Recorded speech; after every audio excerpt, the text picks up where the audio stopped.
ಕಡೆ ಹೆಚ್ಚಿಗೆ ಹೋಗ್ತಾ ಇದ್ದಾರೆ ದುಡಿಯೋದಕ್ಕೆ. ಅಲ್ಲೇ ಹೆಚ್ಚು ಸ್ವಲ್ಪ ಪೇಮೆಂಟ್ ಬೀಳ್ತದೆ, ಒಂದು ಸ್ವಲ್ಪ ಪಗಾರ ಆಯ್ತಪ್ಪ ಅಂದ್ರೆ ನಾಳೆ ಆರಾಮ್ ಮುಪ್ಪವಸ್ಥೆ ಕೂತು ಊಟ ಮಾಡ್ಬೋದು ಅನ್ನುವಂಥ ಒಂದು ದೂರದೃಷ್ಟಿನೂ ಪಾಪ ಹೋಗ್ತಾ ಇದ್ದಾರೆ. ಬಡತನಕ್ಕೆ ನೋಡ್ರಿ, ಹಸಿವಿಗೆ ಉತ್ತರ ಭಾಳ ಕಷ್ಟ ಅದ ಇವತ್ತು ಹೇಳುವಂಥದ್ದು. ಅಂಥದ್ರಲ್ಲಿ ಪಾಪ ಇಲ್ಲಿ ದುಡಿಯೋದಕ್ಕಾಗಿ ಏನೇನು ಯಾರ್ಯಾರ್ದು ಕಾರ್ ಹಿಡೋದು, ಕೈ ಹಿಡೋದು, ಮತ್ತೇನೋ ಮಾಡಿ ಒಂದು ಕಾರ್ಮಿಕಾಗಿ ಹೋಗೋದಕ್ಕಾಗಿ ಚೆನ್ನಾಗಿ ಎಜುಕೇಷನೂ ಇರುವುದಿಲ್ಲ. ಹೀಗಾಗಿ ಈ ಕೊಲ್ಲಿ ರಾಷ್ಟ್ರಗಳು ವಿಶೇಷವಾಗಿ ಅದರಲ್ಲೂ ಬೇರೆ ದೇಶಕ್ಕೆ ಹೋದ್ರೆ ವಿಶೇಷ ಹಿಂಗೆ ರೀ, ನಾವು ವಿದೇಶಿಯರಲ್ಲೇ ಅಲ್ಲಿ ನಮ್ಮನ್ನು ಸರಿಯಾಗಿ ನಾವು ಅಲ್ಲಿ ಹೋಗಿರೋ ದುಡಿಯೋದಕ್ಕಾಗಿ ಕೆಲಸಕ್ಕೆ ಹೋಗಿರ್ತೀವಿ. ನಮ್ಮ ಬಗ್ಗೆ ಅಂಥ ಒಳ್ಳೆಯ ಭಾವನೆಗಳು ಬರಲಿಕ್ಕೆ ಸಾಧ್ಯನೇ ಇಲ್ಲ. ನಾವು ಕೂಲಿಗಳು ಕೂಡಬೇಕು, ಹೇಳೋದ್ರೆ ಹೇಳ್ಬೇಕು, ಮತ್ತೇನೋ ಅಂದರೆ ಏನೋ ಹೇಳಿದ್ರು ಆದರೂ ಹೆಣ್ಮಕ್ಳು ಹೋದ್ರಂತ ಎಲ್ಲದಕ್ಕೂ ಬಲಿ ಆಗ್ಬೇಕು.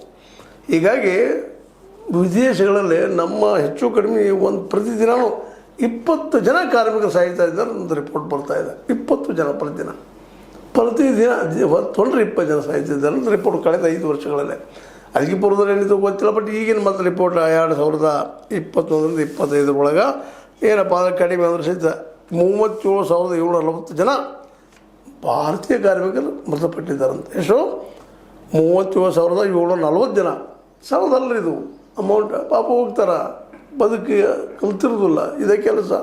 ಅದರಲ್ಲೂ ಕೊಲ್ಲಿ ರಾಷ್ಟ್ರದ ಬಗ್ಗೆ ಭಾಳಷ್ಟು ರಿಪೋರ್ಟ್ಗಳು ಕೇಳಿದ್ದೀನಿ ಪಾಪ. ಅಂತ ಹೆಣ್ಮಕ್ಳ ಬಗ್ಗೆ ಅಂತ ಏನು ಕೇಳುವಾಗಿರಲ್ಲ, ಆ ಶೀಲ ಆಗಿಲ್ಲ ಅನ್ನೋಂಥ ಸುತ್ತಿ ಒಗೆದು ಬಿಡುವಂಥ ಕೆಲಸ.